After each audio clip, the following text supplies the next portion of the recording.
배우 선우용녀는 아름다운 미모와 고생 한번 안 해봤을 것처럼 화려하지만 실제 인간 선우용녀의 삶은 그렇지 못했습니다. 배우 선우용녀가 실명위기를 겪었다고 고백했다. 빚더미에 내려앉아 미용사 일을 해야 했고 끝내 뇌경색 진단까지 받아야 했던 항상 밝고 건강해 보이는 그녀에게도 힘들었던 시절이 있었다고 한다. 방송 녹화 중 갑작스레 찾아온 뇌경색으로 팔을 들 수 없었던 것. 그뿐 아니라 뇌경색이 오기 전 눈앞이 캄캄해지며 실명위기까지 있었다고 한다. 선우용녀는 나를 위해 보약을 챙겨 먹거나 맛있는 음식을 챙겨 먹은 적이 없다. 우리 애들 사서 먹여야지 이렇게 나보다 가족들을 생각했다라고 전했다. 선우용녀는 그때 우울증이 걸렸다. 사람들이 날 잊으면 어떡하나? 잊힌 연기자가 되면 어떡하나? 라는 생각에 우울증을 굉장히 심하게 앓았다라고 밝혔다. 선우용녀의 파란만장한 인생 이야기. 탤런트 선우용녀와 남편 김세명과의 결혼 이야기는 아주 유명합니다. 결혼식 날 빚쟁이들이 몰려왔고 신랑이 될 김세명은 식장에 나타나지 않았죠. 결국 결혼식이 연기되었는데 당시에는 굉장한 난리가 났던 사건이었습니다. 인기 탤런트였던 선우용녀가 관련된 사건이기도 했고 당시 신랑은 맹장염이라고 변명을 하다가 말을 몇 번 바꾸면서 사건을 더 키웠던 점도 있었죠. 선우용녀의 친정은 유복한 편입니다. 친정아버지가 신문기자였고 선우용녀는 어릴 적부터 발레를 하면서 적성을 찾아갔죠. 고등학교 때 발레를 했는데 그때는 제가 최고인 줄 알았어요. 그런데 고등학교 2학년 때 대한극장에서 외국 무용수들이 와서 하는 백조의 호수 공연을 보고 나서 마음이 바뀌었죠. 저는 발끝을 세우려면 말도 못하게 고생했는데 외국 무용수들은 식은 죽 먹기처럼 잘하더라고요. 그들의 다리를 보고 나니 제 다리는 무 같아 보이고 고3 때 무용을 포기하고 외교관으로 진로를 정했는데 대학에 떨어지면서 연기와 인연을 맺게 됐죠. 선우용녀 남편 이름은 김세명인데 원래 사업가이자 안암그룹의 친인척입니다. 김세명의 사촌 누나가 안암그룹 김양수 회장의 조카 며느리이고 같이 사업을 했던 사이이죠.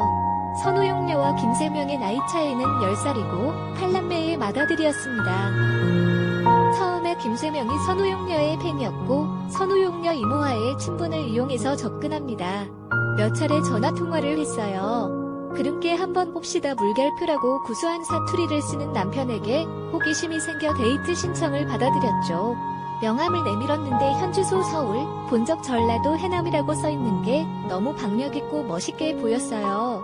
게다가 운동만 해서 식스팩도 있었고 술, 담배도 안 했어요. 그게 너무 좋았던 것 같아요. 게다가 남편은 솔직했어요. 여자친구가 있지만 나를 만나면 여자친구랑 끝내겠다고 했죠. 그런 솔직한 부분에 반한 것 같아요. 사실 당시 김세명은 잘 나가는 사업가였고 전화시설이 된 자가용 차를 가지고 있었을 정도였습니다. 이런 차로 선우용녀의 출퇴근을 도왔고 이런 부분 역시 선우용녀에게 크게 어필했겠죠. 그리고 여자에 대해서는 김세명은 당시 결혼을 하지는 않았지만 여자와 사실혼 관계에 있었습니다. 다만 어떤 사건으로 여자와 이혼을 하고 선우용녀와 재혼을 하게 된 것이죠. 그런데 선우용녀의 아버지와 어머니가 사위를 탐탁치 않게 여겨서 둘의 결혼을 반대합니다. 결혼을 하려고 했는데 부모님이 반대했어요. 남편과 내가 10살 차이인데다 팔남매의 맏아들이었고 고향도 마음에 들어 하시지 않았다. 남편이 안 되겠다고 마음을 먹었어요. 나를 한 호텔에 데리고 가고 보내지 않았죠. 한 달간 나를 잘 모시는 바람에 우리 집에서 허락했어요. 생각해보면 그때 큰 애가 생겼어요. 즉, 속도 위반, 혼전 임신으로 결혼을 하게 된 것이죠. 그렇게 1969년 11월 12일 결혼식을 올리려고 하는데 결국은 실패합니다. 결혼식 날 예식 장소가 반도 호텔이었는데 시간이 됐는데도 신랑이 나타나지 않더라고요. 무슨 영화에 나오는 얘기도 아니고 속이 얼마나 바짝바짝 타들어가던지. 시간이 얼마 지나고 신랑이 나타나긴 했는데 다른 사람 빚을 대신 떠안고 채권자들한테 몰려 때 맞춰식에 나타날 수 없는 처지였다고 하더군요. 결국 빚쟁이들이 남편을 보고 싶으면 도장을 찍으라고 하더군요. 그래서 아무것도 모르고 도장을 찍었어요. 그 도장 때문에 빚더미에 앉아 그 빚을 7년 동안이나 갚았죠. 만약 이때 선우용녀가 도장을 찍어주지 않았다면 김세명은 아마 사기꾼으로 낙인 찍혔거나 선우용녀의 전남편이 되었겠죠. 선우용녀의 결단이 사람을 구한 것 같습니다. 참고로 김세명은 나중에 안암과 결별하게 되고 독자적인 사업을 추진하지만 여의치 않습니다. 선우용녀가 거의 돈을 다 벌어오게 되죠. 또한 안암그룹은 우리나라 반도체 패키징, 조립, 회사로 출발해서 비메모리 분야의 선구적인 기업으로 성장합니다. 다만 1990년대 후반 외환위기로 안암반도체 등을 매각하면서 그룹의 덩치가 축소됩니다. 어쨌든 선우용녀의 뱃속에 아기가 자라고 있었기 때문에 3개월 뒤에 다시 급하게 결혼식을 올립니다. 당시는 속도 위반이라면 난리가 나는 시대라 무조건 감출 수밖에 없었어요. 결혼식도 부랴부랴 할 수밖에 없었죠. 결혼과 동시에 불거진 빚보증 사건에 남편은 좋아하던 운동을 모두 끊고 딱 골프 하나만 하기 시작했어요. 결혼 전에는 나도 즐겨 했지만 남편의 골프 집착에 오만정이 뚝 떨어지고 질려버렸죠. 연습할 때는 꼭 날 데려가요. 나는 날아가는 공들을 보며 돈 날아간다. 돈 날아간다만 머리에 떠올렸어요. 남편이 적당히 골프를 하는 것이 아니라 연습을 할 때도 될 때까지 공을 쳐요. 당시 남편의 룰은 연습을 하러 갈 때마다 프로 선수와 동행하는 것이었죠. 아마 남편 김세명은 잘 나가던 때에 버릇을 버리지 못한 것 같네요. 아무튼 남편의 빚보증을 대신 갚아야 하는 선우용녀는 그때부터 적극적으로 일하기 시작합니다.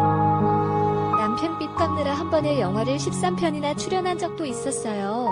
잠을 못 잘 만큼 여러 작품에 출연하는 바람에 촬영장에서도 꾸벅꾸벅 졸기 일쑤였고 제 대사 외우기 바빠 상대방 대사는 볼 시간도 없었죠.